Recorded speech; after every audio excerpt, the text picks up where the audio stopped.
I stared at Daniel across the dinner table, watching him scroll through his phone for the 10th time in 20 minutes. The pasta I'd spent an hour making was getting cold and he hadn't noticed. "Do you want more wine?" I asked. "No, thanks," he said without looking up. 3 years of marriage. And somehow we'd become strangers living under the same roof. I wanted to scream, to throw something, to make him look at me the way he used to. "How was work?" I tried again. "Busy. The Henderson project is killing me." His eyes stayed glued to the screen. "You've been saying that for 2 months now." "Because it's true, Maya. This is the biggest contract our firm has ever landed." I bit my lip. "And Jessica, is she helping with the project?" Finally, he looked up. "Yeah, she's been great. Really talented architect." "Why?" "No reason. You just mention her a lot. She's my colleague." He went back to his phone. I felt invisible, like a ghost haunting my own marriage. My phone buzzed. Sophie's name lit up the screen. "Hey girl, networking party Friday night. You coming? Everyone will be there." I glanced at Daniel, still absorbed in whatever was more important than me. "I'll be there," I texted back. "Daniel, I'm going to Sophie's party Friday." That's fine." He didn't even ask what kind of party, didn't offer to come with me, nothing. I stood up and started clearing the dishes as I reached for his plate. His phone screen caught my eye. A text from Jessica. "Thanks for staying late again. You're amazing."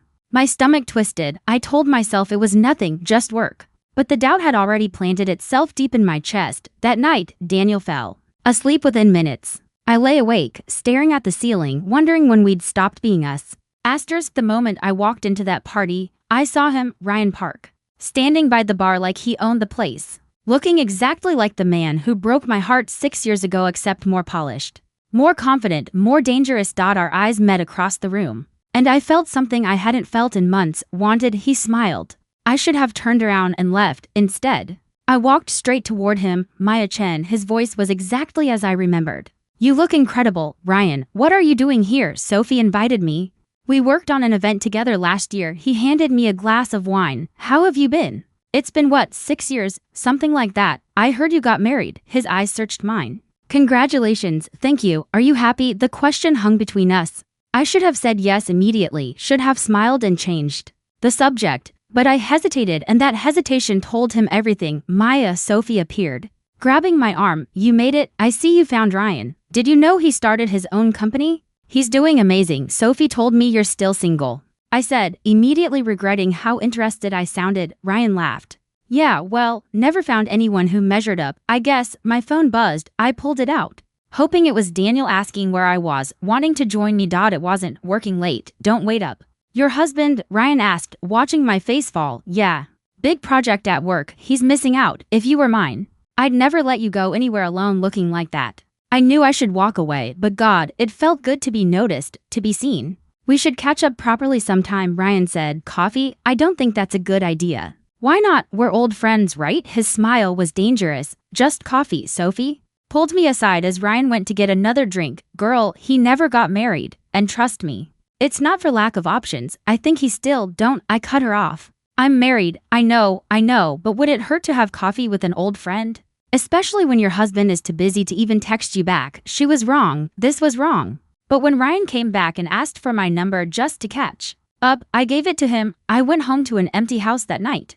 Daniel was still at the office. Ryan had already texted me twice. I came home to an empty house that night, and for the first time in our marriage, I wondered if Daniel even missed me when I was gone. Over the next 2 weeks, Ryan and I texted constantly, nothing inappropriate, just conversation. But it felt intimate in a way my marriage hadn't felt in months. "Good morning, beautiful.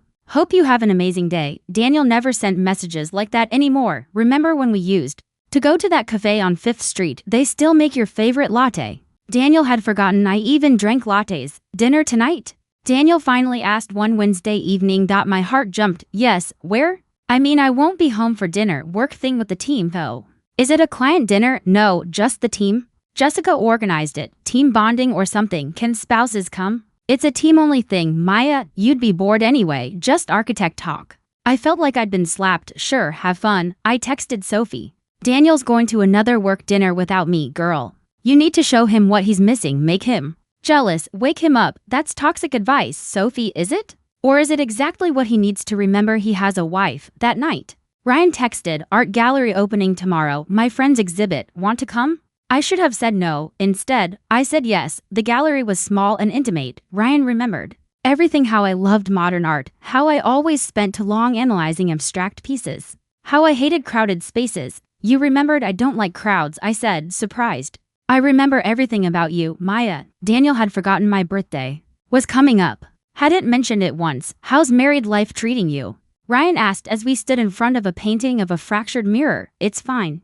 That's not very convincing, it's complicated. Does he make you happy? I couldn't answer. The truth was stuck in my throat. You deserve someone who makes you feel alive, Maya. Someone who prioritizes you like you did. I asked bitterly. You broke up with me, remember? Biggest mistake of my life. I was young and stupid. If I could go back, but you can't. No. But I can be here now, as a friend, someone you can talk to. I went home that night and Daniel was already asleep. I stood in the doorway watching him, feeling more alone than ever. Asterisk birthday party at my place Saturday night. Sophie's text came with a dozen balloon emojis. Daniel and Ryan are both invited. It'll be fun. Something dark and reckless woke up inside me. This was my chance. I would show Daniel that other men still wanted me. That I wasn't just the wife he could ignore while he built his career. Daniel, Sophie's birthday party is Saturday. Will you come? He looked up from his laptop. Yeah, sure. I might need to leave early if the office calls, but I'll be there. I spent hours choosing the perfect dress, red, the one Ryan always loved. Saturday night, I walked into Sophie's apartment feeling powerful. Dangerous. That Daniel arrived 30 minutes late. Sorry, last-minute call with a client. It's fine, I lied. Ryan found me within minutes. You look stunning. Thank you. Dance with me. I glanced at Daniel, who was already on his phone. Sure. On the dance floor, I laughed too loudly at Ryan's jokes, touched his arm, leaned in close.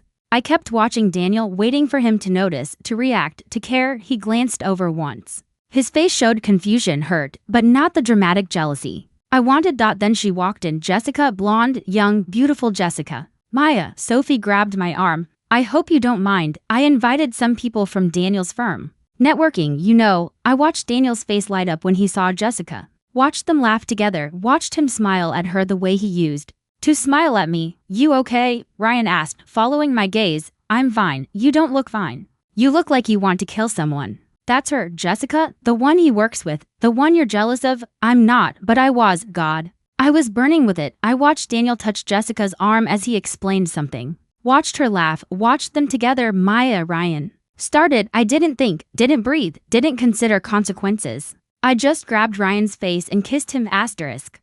The music stopped. Someone gasped. I heard my entire life crumble in the silence that followed. When I opened my eyes, Daniel's face wasn't angry. It was broken, devastated, destroyed. Daniel. I pulled away from Ryan. He stood frozen, the glass in his hand trembling. Daniel. I see. His voice was hollow, dead. He set down his drink, picked up his jacket, and walked toward the door. Daniel, wait. I ran after him, but Ryan grabbed my wrist. Maya, let go of me. I yanked my arm away. An older woman I'd never seen before stood near the door, her face pale with shock. She looked at me with pure disgust. You should be ashamed, she said quietly. Who are you? Amanda Chen, Daniel's mother. My blood turned to ice. Daniel was already gone. I heard his car engine start. What the hell was that? A man's voice, angry. Daniel's brother Mark pushed through the crowd. Are you insane, Mark? I didn't mean. You kissed another man in front of everyone, in front of my mother, in front of his colleagues. What exactly didn't you mean? I was just selfish. Cruel. Yeah, you succeeded. Sophie approached, her face pale. Maya, I'm so sorry. I shouldn't have suggested. This isn't your fault. I whispered, but it was mine, all mine. Ryan tried to talk to me. Maya, I think we should stay away from me. I finally saw him clearly, not a savior, just temptation, just weakness. This is all your fault, my fault. You kissed me. He was right. I kissed him. I destroyed everything. I drove home in a panic, calling Daniel over and over. Every call went to voicemail. Daniel, please, I'm so sorry. Please come home. Please let me explain. It didn't mean anything. I was stupid. I was angry. Please, Daniel, please. The house was empty when I arrived. I sat on our bedroom floor, surrounded by wedding photos, and finally understood what I'd done. I hadn't made him jealous. I'd made him realize I wasn't the woman he married anymore, and he was right. Asterisk. Daniel didn't come home that night. I sat on our bedroom floor until sunrise, my phone clutched in my hand, waiting for him to call, to text, to give me a chance to explain. Nothing. At 7 a.m., my phone finally buzzed. I need space. Don't contact me, Daniel, please, let me explain. The message wouldn't send. He'd blocked me. I called Mark. Voicemail. I called Amanda. She picked Up on the first ring, you have nerve calling me, please. I just need to talk to Daniel. My son is devastated. You humiliated him in front of everyone. And for what? An ex-boyfriend. It was a mistake. I wasn't thinking. No, you weren't. You never were good enough for him. I always knew it. She hung up. My doorbell rang. For a moment, my heart leaped. Daniel came back. But it was my sister Lily, her face serious. Sophie called me. Maya, what did you do? It was a mistake. The tears came then, hard and ugly. I didn't mean to. I just wanted him to notice me, to care. So you kissed your ex-boyfriend in front of everyone? He's been so distant lately, working all the time. Talking about Jessica constantly. I felt invisible. So you made yourself visible by destroying your marriage? Lily's voice was sharp. This wasn't about making Daniel jealous. This was about your ego. That's not. Yes, it is. You felt neglected. So you punished him, and now you're both paying for it. I love him, Lily. Then why did you kiss someone else? I had no answer. My phone started buzzing. Text after text from numbers I recognized, friends, colleagues, people who'd been at the party. I can't believe you did that to Daniel. Poor guy, he seemed like such a good husband. You cheated on him at a party? That's low. The judgments kept coming. My phone wouldn't stop buzzing. Sophie arrived an hour later, her eyes red from crying. Maya, I'm so sorry. I never thought you'd actually. It's not your fault. I gave you terrible advice. I told you to make him jealous. I made my own choices. But the damage was done, and it was spreading. My phone rang. Unknown number. Hello, Mrs. Chen? This is calling regarding your husband's firm. Due to recent complications with one of our investors, we need to discuss. What complications? Ryan Park's father, Mr. William Park, has withdrawn his partnership. He cited personal reasons. This is creating significant financial difficulties. My heart stopped. This is because of me. I'm not at liberty to discuss. I hung up. I hadn't just destroyed my marriage. I destroyed Daniel's career. 3 days later, Mark showed up at my door. He wasn't alone. He held something in his hand, Daniel's wedding ring. He wanted me to give this to you, Mark said. Double quotes. Mark, please, I need to talk to him. You don't get to talk to him. Not after what you did. I made a mistake. Do you want to know what you destroyed, Maya? He pulled an envelope from his jacket. Open it. My hands shook as I tore it open. Plane tickets to Paris, 2 of them, dated for our anniversary next month. What is this?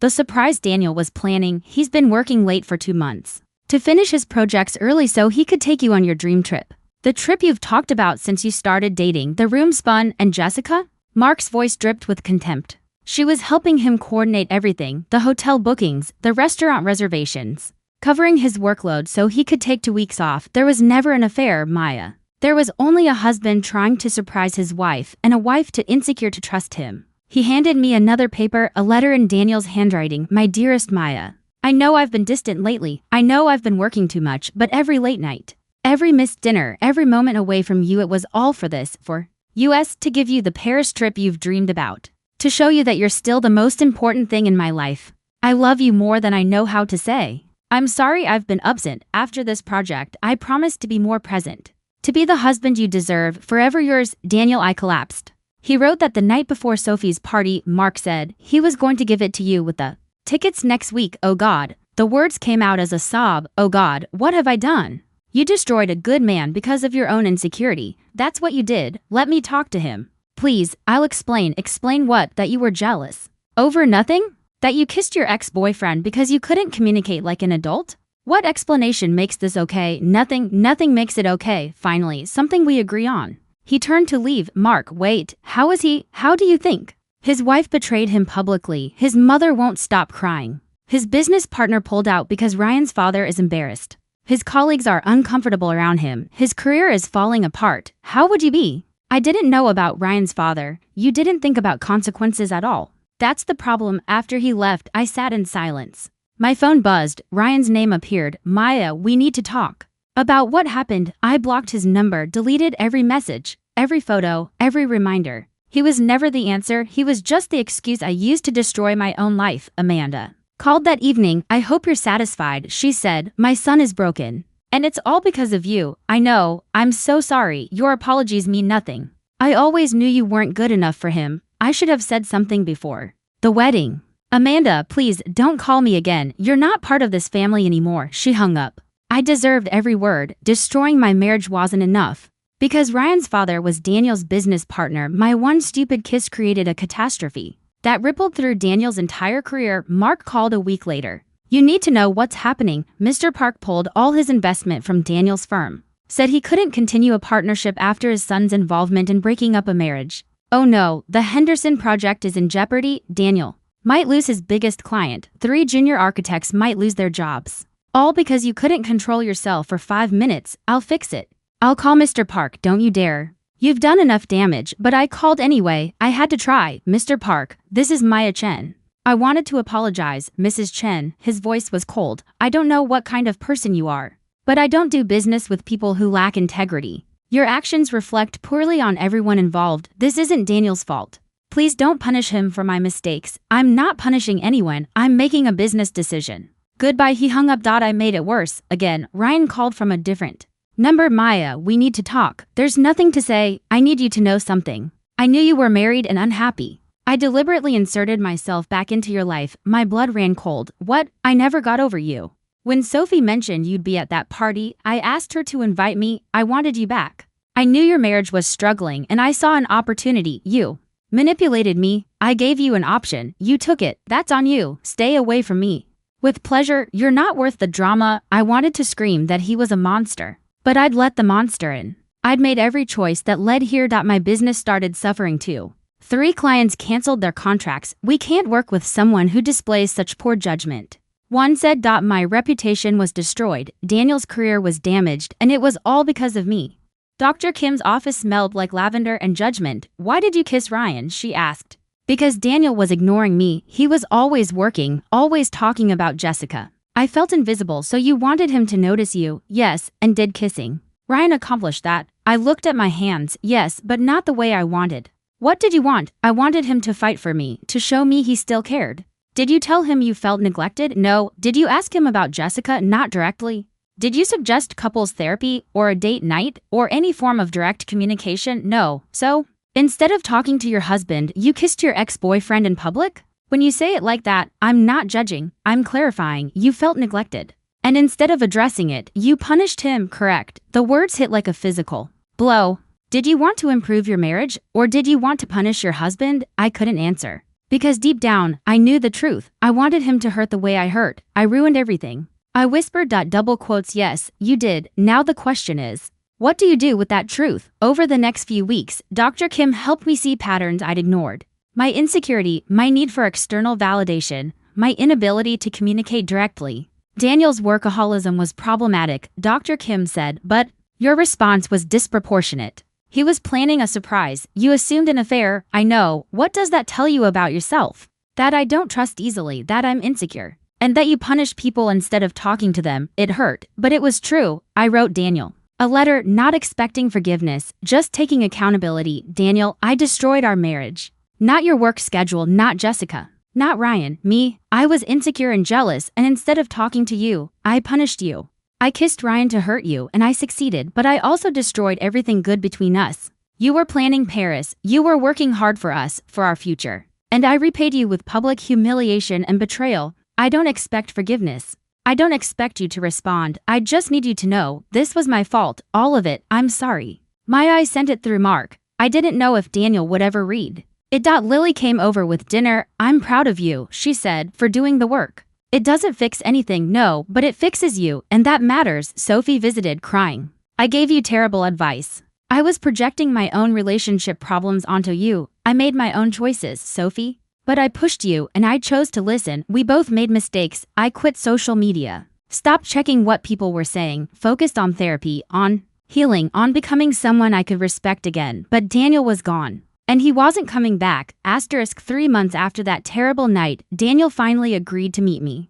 We sat in a coffee shop like strangers. He looked tired, older, guarded. Thank you for meeting me. I said, I read your letter and I believe you're sorry. Hope flickered in my chest. Daniel, but sorry doesn't fix this. Maya, I know. But I want to try. I want to go to counseling, to work on communication, I forgive you. He said quietly. You do, yes, I forgive you, Maya, but I can't forget, and I can't trust you again. He slid an envelope across the table. Divorce papers. Daniel, please, you humiliated me in front of my mother, my colleagues, my friends. You destroyed my business partnership. You kissed your ex-boyfriend while I was planning a surprise trip for us. I know, and I'm so sorry. I never cheated on you. I never even thought about it. Jessica is 27 and engaged to someone else. There was nothing there except your insecurity. I know that now. Mark showed me the tickets.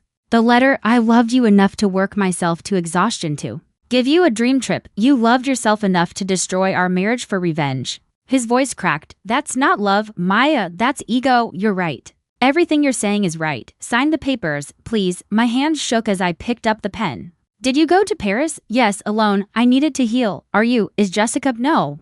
I'm focusing on myself, on rebuilding my business, my life. I signed my name. Watched our marriage end with ink on paper. I hope you find happiness, I whispered. I hope you find peace. He stood up. Goodbye, Maya.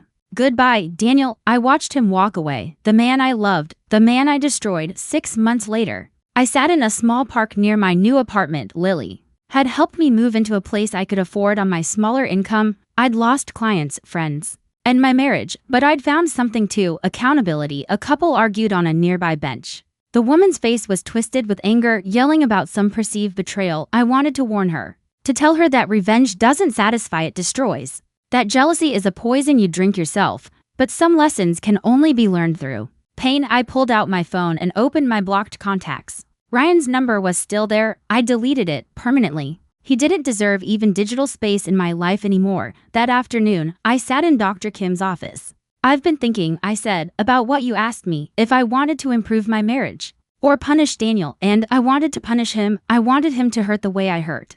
And now we both do. That's honest. I destroyed my marriage, not Daniel's work schedule. Not Jessica, not Ryan, me. I did this. Yes, you did. And I have to live with that. Yes, you do. I looked out the window at the city beyond. Somewhere out there, Daniel was rebuilding his life without me. And I was rebuilding mine without him. I kissed my ex just to spark jealousy, but I ended up breaking my own home, and there was no one to blame but myself. The end.